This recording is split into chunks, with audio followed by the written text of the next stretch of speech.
It is a great privilege that God has given us to be able to worship Him today in spirit and in truth. And I appreciate those who have led us in our worship thus far, and I certainly want to continue in that same spirit as we have the opportunity to study from God's Word.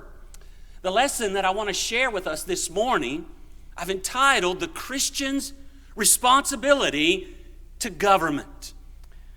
You might think at first glance that, what does that have to do with the church? What does that have to do with Christianity? And yet, when you look at the Scriptures, we see the Bible has a great deal to say about the idea of government. And it teaches us a great deal about our responsibilities as Christians to the government under which we serve. As we think about this idea, the Christian's responsibility to government, I want to share four thoughts with us primarily. And the first one is simply this: the idea that God has ordained government. We might wonder, where did the idea for government come from anyway? Is it just the invention of man? Is it something that we as human beings have come up with? Well, the Bible tells us that this was God's plan, that man have government. Now, He did not say what kind of government we had to have. We read of all different kinds of governments in the Scriptures. Primarily, we read about kings, and we read about rulers who had ultimate power over the regions that they would reign. But God has ordained that there should be government. You look at a passage like Romans chapter 13 and verses 1 and 2, and we see this plainly taught to us. Let every soul be subject unto the higher powers, for there is no power but of God. The powers that be are ordained or ordered of God. Whosoever therefore resisteth the power, resisteth the ordinance of God. And they that resist shall receive to themselves damnation.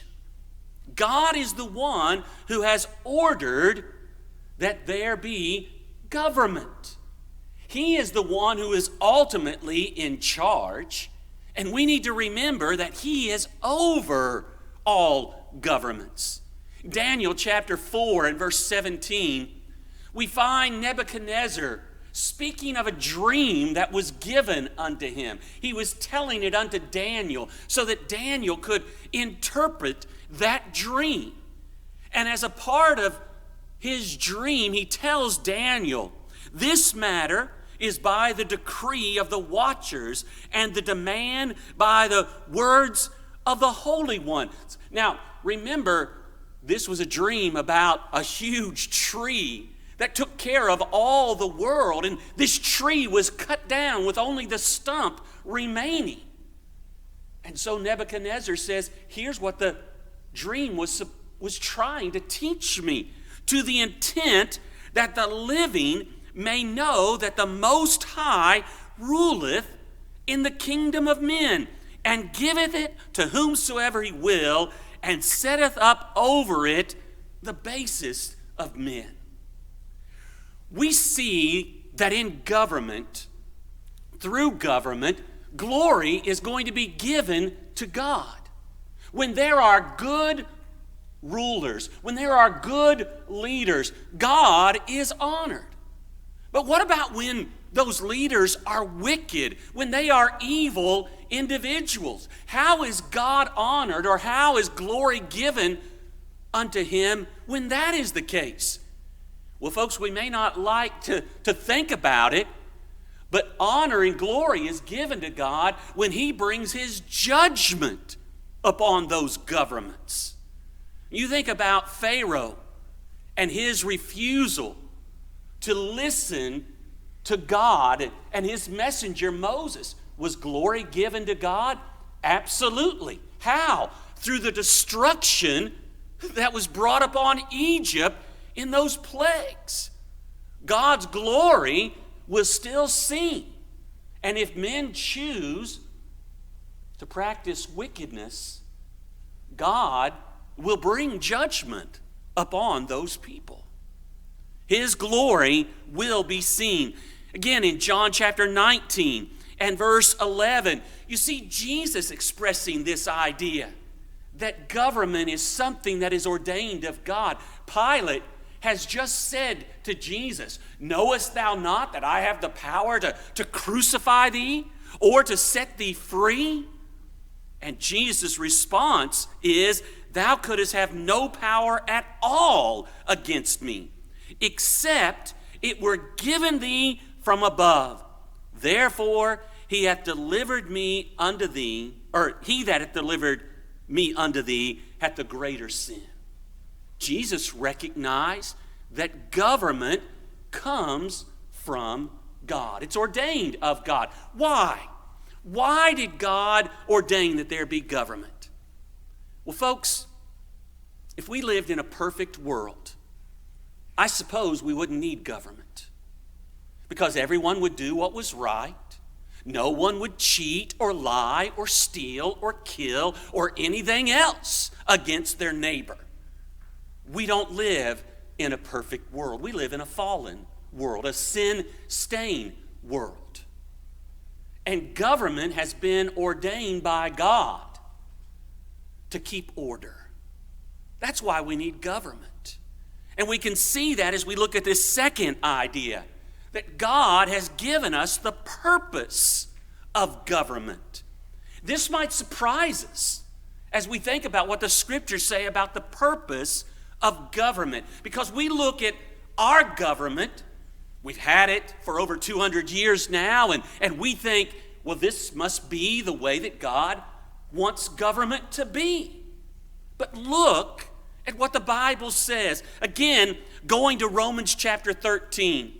And I hope when we finish our lesson, you'll understand that if you have questions about government, a good place to start in the scriptures is Romans chapter 13. Because there Paul writes about this very important idea. But he says in verses 3 and 4, "For rulers are not a terror to good works, but to evil. Wilt thou then not be afraid of the power? Do that which is good, and thou shalt have praise of the same. For he is a minister of God to thee for good. But if thou do that which is evil, be afraid, for he beareth not the sword in vain. For he is the minister of God, a revenger to execute wrath upon him that doth evil." When you look at these verses, what you see is that God has ordained that there should be government, and that the purpose of government is to protect those who do good and to punish those who do evil. To create an environment where those who obey the laws, those who are good citizens, have the opportunity to pursue the things that they like to pursue, to be able to prosper by their industry and by their abilities, and not have fear of thieves and thugs or whoever else might come to take away property or life. That's the purpose of government.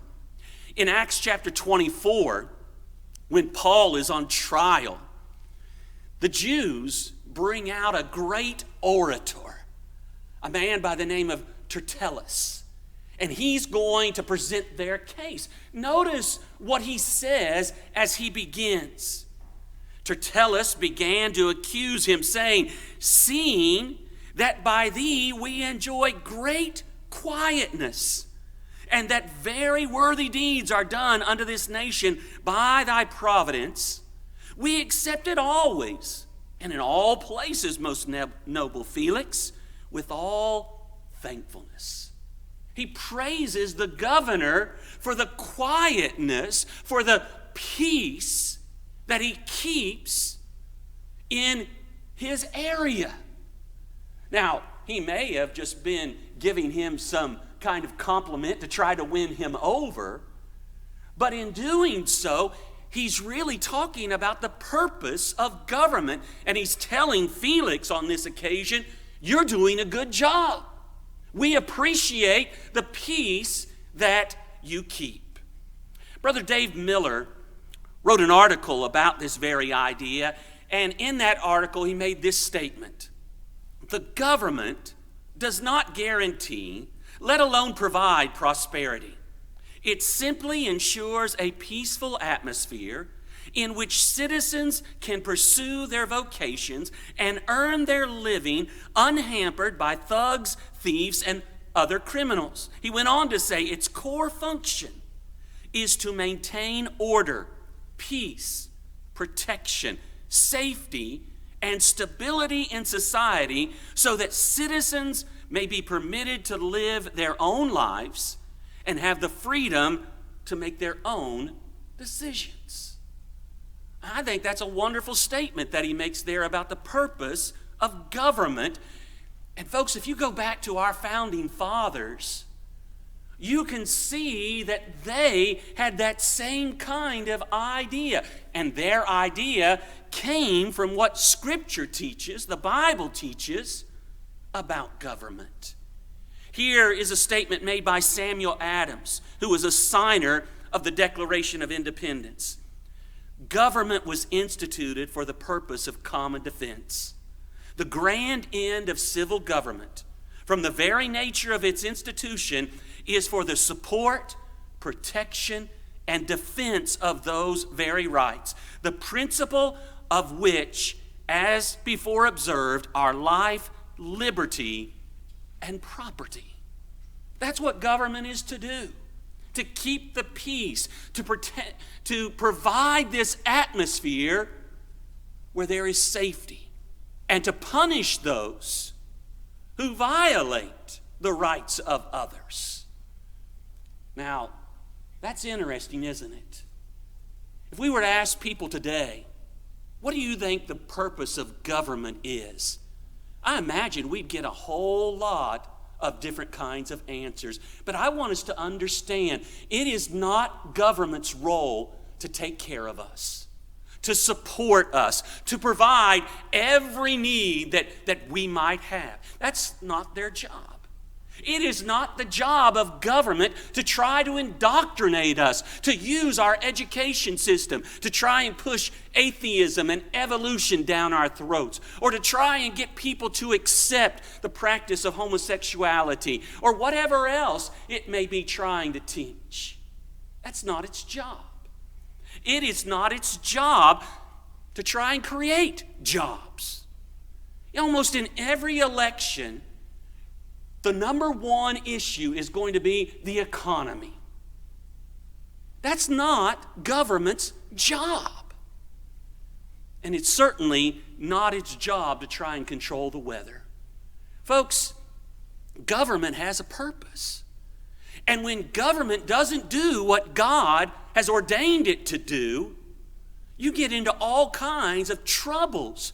You look at our government today. Our country, we are $27 trillion in debt. For every citizen, that is a debt of $82,000. All because government doesn't understand its purpose. Trying to provide things that government was never intended to provide. You know, we look in our world and we can see that there is a great divide in our country when it comes to the idea of government. There are those who believe the government is too involved in our lives, and then there are those who believe the government's not doing enough to take care of me and my life. But when you look at the Scriptures, what we see as the purpose of government is to provide peace, to protect those who do good, and to punish those who do evil. That's why God ordained government. Now, we think about that a little bit, and here's the third thing I want to share with us this morning. The Christian has a responsibility to government. It's not complicated when we look at the Scriptures. But as Christians, we have a responsibility under the government that we serve. In Romans, again, chapter 13, in verses 5 through 7, we read, "Wherefore, we must needs be subject, not only for wrath, but also for conscience sake." We're to be subject unto the government. There is but one exception to that rule. We ought to obey God rather than man. If government has laws that keep us from serving God, we ought to obey God rather than man. But other than that, he tells us, you be subject. And folks, it doesn't matter if we think it's a stupid law. We may think that. Sometimes I'm sure that we do. We do that when we're driving, don't we? Why is the speed limit 25 miles an hour here? I could go 50 safely. And why? Doesn't matter. We might work to change those things, but if that's the law, doesn't violate God's law, we need to follow it. You be subject. Then he says, for this cause, pay tribute also, for they are God's ministers, attending continually upon this very thing. Render therefore to all their dues. Tribute, to whom tribute is due. Custom, to whom custom. Fear, to whom fear. Honor, to whom honor. We got to pay our taxes, he tells us. And Jesus would teach us the same kind of thing. In Mark chapter 12 and verse 17, remember Jesus saying, "Render to Caesar the things that are Caesar's, and unto God the things that are God's." Yes, we need to pay our taxes. Now, you think about the government that was in existence when these things were written. It was a Roman government. Was it corrupt? Yeah. Did they have some bad rulers? Yeah. Were they fighting against the church? Yeah. And yet, honor to whom honor. Custom to whom custom.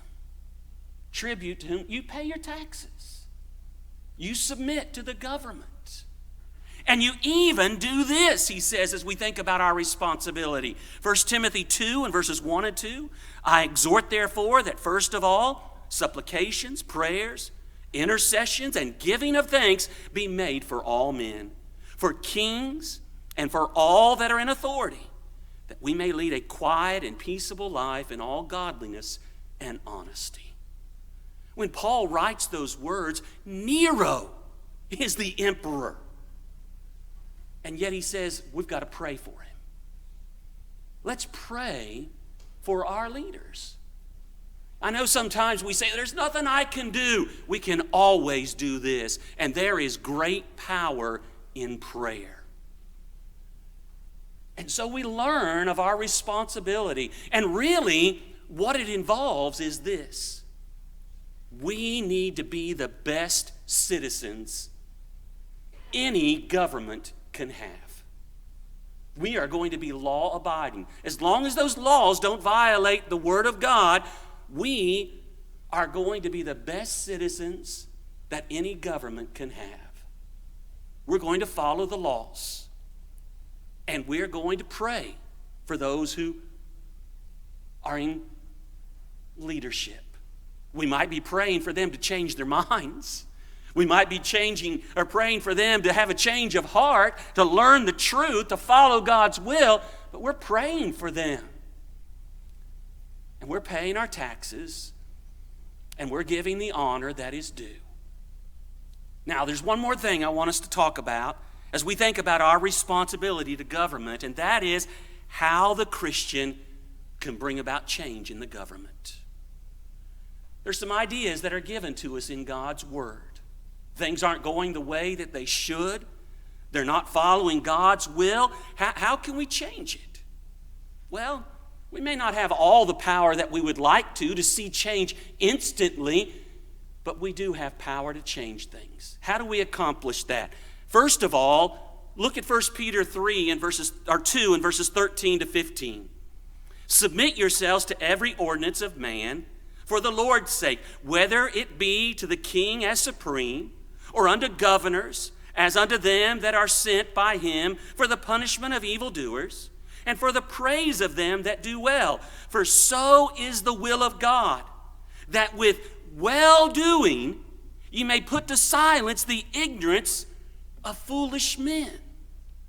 Folks, in the first couple of centuries, the church faced this uphill battle where Christians were looked down upon. They were thought by many to be deviants, to be those who were anti-government and who were bringing down society. And so the Bible tells us, you keep living right. You keep doing good, so that those who bring evil accusations against you, they can't be substantiated. What you will show is that Christians are the best kind of people that any government could hope for. You'll overcome this evil by living right. And that's what he tells us there in verse 15, that with well-doing you may put to silence the ignorance of foolish men. And so we're going to keep doing good.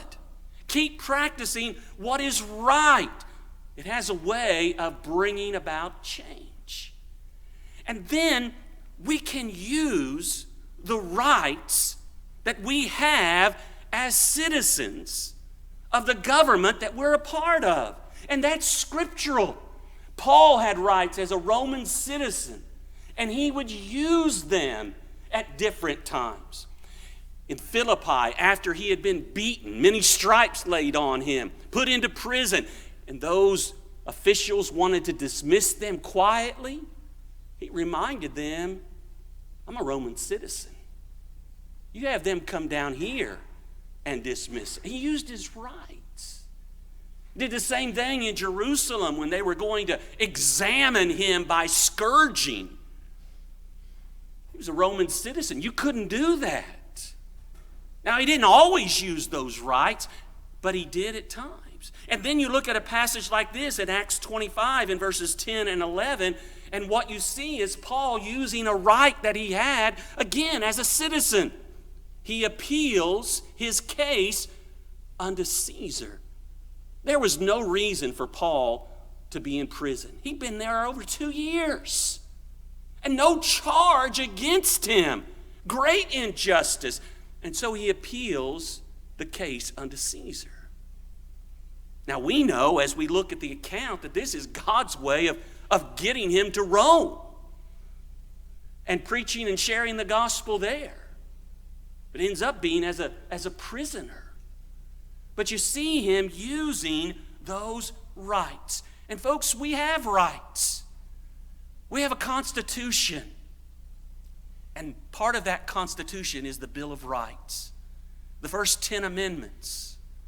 And the very first one tells us this: Congress shall make no law respecting an establishment of religion, or prohibiting the free exercise thereof, or abridging the freedom of speech, or of the press, or the right of the people peaceably to assemble, and to petition the government for a redress of grievances. And that term redress means remedy, or to set right. Here are rights that we have as citizens of this country. And we can use those rights to bring about change. You think about these rights as well as the right that we have to vote. Bring about change. Vote for righteousness. I'm hearing people say things like, well, you can't vote that way anymore. Folks, I don't know any other way to vote. And I don't think the scriptures teach us any other way to vote. You think about what government is supposed to be doing and vote for righteousness. Vote for candidates that uphold righteousness. That's power. We have power that way. But then you look at these other things as well. We have the right to petition the government. I don't want you to raise your hand or anything, but has anybody here ever written a letter? I guess we still write letters. You might have to do emails or something like that. But have you ever given information to a senator, a representative, whether it's federal or state, local officials? We can do that. And folks, those things have influence. They count. You know, when our officials get those things, they have a way of looking at them. They may not pay attention much to what's there as far as changing, but for every letter they get, they count that worth so many other people that must be thinking that way. And it can have an impact. We can let our thoughts be known. We can do that. And then the idea to peaceably protest. Folks, are there things that need to be protested going on in our country? Absolutely. There are innocents that are suffering injustice. And then there is injustice on the other side where those who are worthy of punishment aren't getting it. And in my mind, the greatest injustice that our country is involved in involves the shedding of innocent blood with the practice of abortion. These things need to be opposed. And we can do that with peaceful protest. I asked my dad the other day, because I really don't remember. I was alive in the 60s. I was born in 64. But I really don't remember a great deal of the civil rights movement as far as personal experience. And so I was asking him, do you remember the marches that were led by Martin Luther King Jr.? And he said, yeah, you know. And I just asked, were those peaceful? He said, as far as I know, they were. And I said, now, I do believe that there were those who opposed them that didn't use peaceful means. And that's sad. But there's influence there. We can rally and support good causes. And we can rally and oppose evil. Remember that Pledge of Allegiance? I don't know if kids still have to say it in school or not. But I remember every day I went to school having to stand up and quote that pledge. And the last line of it talks about with liberty and justice for all. And we need to use our rights to promote the things of Christ, to stand for the things of the gospel, and to oppose injustice so that there can be liberty, so that government will do the things that government has been ordained to do. And then there's this idea as well, and I believe it's the most powerful. We've talked about it already just a little bit, but remember what Paul writes by inspiration there in Romans 12 and verse 21. Christians, be not overcome of evil, but overcome evil with good. I know that may not bring about change as quickly as we would like, but I want you to know in the end, good wins. It may look for a long time like evil is winning. But remember who rules in the kingdoms of men. And understand, there's a judge that everyone has to answer to. Even those kings and rulers and whoever else it may be. And good wins. And so we look at the Christian's responsibility to government. While we're here upon this earth, God has ordained that there be government. And we know that it has a purpose to protect those that do good and to punish those who do evil. And as Christians, we have a responsibility to our government. And there are things that we can do to bring about change. Because we want our government to be the best that it can be. And most of all, we want a government that allows us to continue to practice Christianity without fear and without persecution. And that God's Word can have free course, that we can share this message with our world. We've talked a lot today about the government and our responsibility to government. And we have one. But I hope that we also understand we have an even greater responsibility, and that is to our God. And my friend, if you've not yet obeyed His will, we want to encourage you to take that step. We would love to help you as you come as a penitent believer, make that good confession to be baptized into Christ for the remission of your sins. And if you're one who has obeyed but you've fallen away and you need to come back, we want to encourage you to come, and we'll pray with you and for you, knowing God will restore. And so if we're subject to heaven's invitation in any way, please come now as together we stand and we sing.